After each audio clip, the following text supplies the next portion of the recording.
That burns. Ooh, that burned my lips. This is the MSI B350M Gaming Pro motherboard. It's a low-priced board at around $80, B350 chipset for Ryzen processors. So why don't we just take a look and see if this is a good value for? It's a pretty low-cost board, and let's see if it's worth it. Come along for the ride. Comes in an anti-static bag. That's pretty standard stuff. I/O shield, black and red, has your gaming series kind of dragon on it. A little red text on there, which is really cool. I see more expensive boards than this just having a plain silver I/O shield, and I think it's cool to have a little fancy I/O shield, even though if you don't see it most of the time. Some black SATA ports, two different types. Here's a straight and a straight, as well as a straight and a 90-degree. There you go, get two of those. And here's something I haven't seen before. You get these SATA cable labels. It gives you ladles. It gives you up to 6 stickers that you can take off and put around your SATA cable. Let me just show you how that's done. You just take that off. You might actually want to write on it first, but it goes around each end. Put it around there, and then it matches up on the other side. And then you write like optical drive or boot drive, SSD, hard drive, whatever the hell, on both ends, and then it'll easily be able to show you where in the case or where on your motherboard or what port is plugged into where. It's a little helpful trick. I don't know. It's something cool I've not seen before, but thank you MSI for including that. Drivers. Download the latest off the MSI website. I'll walk you through that in a hot second after we get through all the board stuff. You have a registration kind of thing for your product. Over here, oh, this is kind of cool. You get memory modules that shows you how to do that, what DIMMs to populate first. And then the AMD screw type heatsink. So this is something new that they're doing with the Ryzen processors or their new stock heatsink. That's interesting. Quick installation guide. This runs through how to install pretty much everything in your computer. And then here's your manual. Even though it's really cool, it's really tiny. My hand's pretty big and it's overpowering. That much is English out of the whole book. There's a bunch of languages.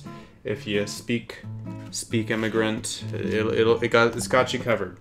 So this thing is perfect if you have like a red and black theme going on. You have a red heatsink right here. You've got red DIMM slots, red chipset, as well as steel and red reinforced PCI Express slot. You've also got these I think this is just for looks, but you have dark red text as well as red tracers along the board. I think it's just for aesthetics. You've got one red LED in every single corner on the back of the board, as well as some red LEDs down here that where the audio is cut off. For that portion of the board, there's red LEDs splitting that up. So this is really cool. Oh, you've also got red USB and Ethernet ports right there. So red and black, really cool for a little red and black build. Let's run along all the features of this board. So on the top of here, you have a 8-pin EPS connector for your CPU power delivery. Then you have an 4-pin fan header. You've actually got 3 on this board. One at the top, one in the center left, and then one on the bottom left. And that brings up kind of a weird point or a weird perspective for me. Usually cases have it where the fans are located, to the back, on the back of the case, top of the case, and then to the front of the case relative to the motherboard. But if this one is for your CPU, which it's labeled as, then your last 2 fan headers are on this side of the board, where all the fans are on this side of the computer. I just thought that's kind of weird, and maybe I would prefer to have a fan connector more this side, where I'm gonna have a fan maybe on the front of my case or another one at the top, because I don't know. It's kind of weird to me. Then in the middle, you have your AM4 socket, which will support our Ryzen 7, Ryzen 5, and the unreleased Ryzen 3 processors, as well as the unreleased APUs and Athlon series processors. These will all fit into this socket. So we've been told. Then you have these 2 brackets, which will be taken off for the mounting of the heatsink, but they are shaped in the way of the old AMD brackets, so it looks like you can probably install an old heatsink if you need to for whatever reason. 2 DIMM slots, which can support up to 32 gigs of 2667 megahertz DDR4 RAM and dual channel mode. And then you have your 24-pin power connector right next to it. And right above here are some debug LEDs. These are pretty cool. So when you start the computer, every time it'll run through CPU, RAM, GPU, and then deboot. And it'll tell you if there's an issue, where the issue is, so you can easily troubleshoot the problem. And this actually was really helpful to me on the board on the computer behind me. Not the same board, but it's also MSI with the same feature, and it helped me figure out a CPU problem when it wasn't posting. So that was very helpful. Thank you, MSI. Then running down the side, this side you see 4 SATA 3 ports, and that'll support, I think, RAID 1, 0, and 10. Not sure about 5, I don't know. Let me just correct myself on screen if I was incorrect, because I was obviously unprepared for this. Again, the fan header right here, PCI Express 1X slot, a 16X reinforced Gen 3 slot, below that an M.2 slot, which is pretty cool, I like seeing those, and then another PCI Express 1X slot down here. And on the very bottom, time to look off the cheat sheet, because I definitely forget, you have your front header audio right here, another fan header, and this is, right above that is JTPM1, and then you have JCOM1, JLPT1, and then you have 2 USB 2.0 headers, and then you have a 3.0 header here at the bottom, and then you have your front case headers, and then you can consult the manual to figure out where or what little headers to plug in to where. Then you have JFP2 and then JLED1. Now this, yes, does support RGB, so you have a little RGB strip, you can plug that in to right there and run that through software, MSI Mystic Light, which we will run through later in this video. So, oh, almost forgot, I/O. So for I/O, we have a PS2 mouse or keyboard slot, USB 2.0 VGA, DVI-D, HDMI, and we have 4 USB 3.1 Gen 1 Type A ports, as well as Gigabit Ethernet, and then basic audio. So that is all really cool stuff.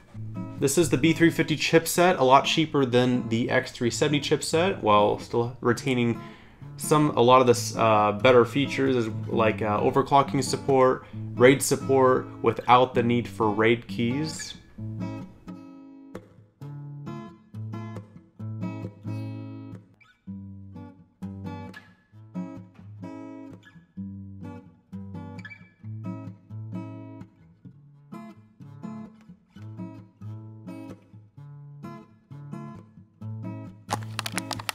To turn it on, I'm not actually using a case. I'm just gonna short one of the pins, and there. Oh, there we go. It's turned on. So as you can see, there's a debug LED. I'm sure it's on CPU right now. Just gonna cycle through them. Yeah, it just changed. Now it's looking for the RAM, and then GPU, and then to boot. And as you can see, there are actually red LEDs on all 4 corners of the chipset as well, and you can slightly detect the red LEDs going across down here, and then underneath the board as well. I'm going to try to pick it up so I can show you. You can kind of faintly see the LED right here. On every side of the board, there you go, when I lift it up you can kind of see the hue of it in the background. There's some on the top as well, I can assure you. So it's a cool little board for that. There's also an LED on top, you can see it through the fan. It's over this way. Right, so the only thing I've done in this installation so far is just install Google Chrome and get some GeForce drivers for the graphics card. So now I'm going to go straight to the MSI website and we're going to check out a couple things. So go to products, find your motherboard. You can go search by chipset. You can search by a lot of things. AMD B350, and it is this one, Gaming Pro, right here. And then you can go to support. And here's BIOS updates, drivers, manual utility, and quick guide. Oh no, I need MSI gaming app. That is what I need. I'll download and it'll open. So while that's doing its thing, I just wanted to come over here and show you this RGB strip I have. Actually, it's just red, green, and blue. Only one color. Actually, each individual LED. These are kind of weird. they're either red, green, or blue, so you'll have quite a mix of colors. Over on the pin here, hopefully I know how to do this. I think it's this way. There we are. By default they're red, so that might be the motherboard doing its thing, but there's that. So once you plug that into the header onto your motherboard, I mean any RGB strip will work. That's just a basic one that I have laying around. So let's open up this file. It's the gaming app. Let me just zoom in so you guys can see what the hell I'm doing. And you're gonna extract the whatever. And with here you can control the lighting. And I think you would also use this app if you had a certain MSI graphics cards. I'm just going through a little installation process. Here it is in the bottom. So to access the LEDs, you just click LED and boom. Now you can choose the lighting effects. So yellow, apply, and to get yellow on this exact LED strip, it will be a mixture of green and red. White will be all the colors, and then purple. I don't know why I'm reviewing an LED strip, but that's how you get your LEDs working. You will need this app. And you can do animations as well. Epilepsy. Alright, well, there's that. So in conclusion, we have this little board right here. Green LED still flashing. I'm going to turn those off. Just unplug that. So you can actually get an A320 motherboard, I think it is, for AM4, which has a lot more limited support when it comes to features, for about $60 around there. But I'm seeing that the cheapest B350 motherboard is an ASRock one that's about 70 bucks. It looks pretty basic. And after that, the next step up is about 80, and so is this. This is also about $80. So this is one of the cheaper B350 motherboards. Lots of good features. It's a good color. If you're looking for this exact type of, you know, red and black kind of look. A lot of other boards around this price point are just black. Thank you for watching, and do not forget to go check out Brick Wall and go see the videos that we post on there. Ball Slacks, that's a good one, a very great one. It's our first skit on there. And then I recently did a skating video where I just get hurt a lot. So go check those out over on Brick Wall. Thank you for watching. Goodbye.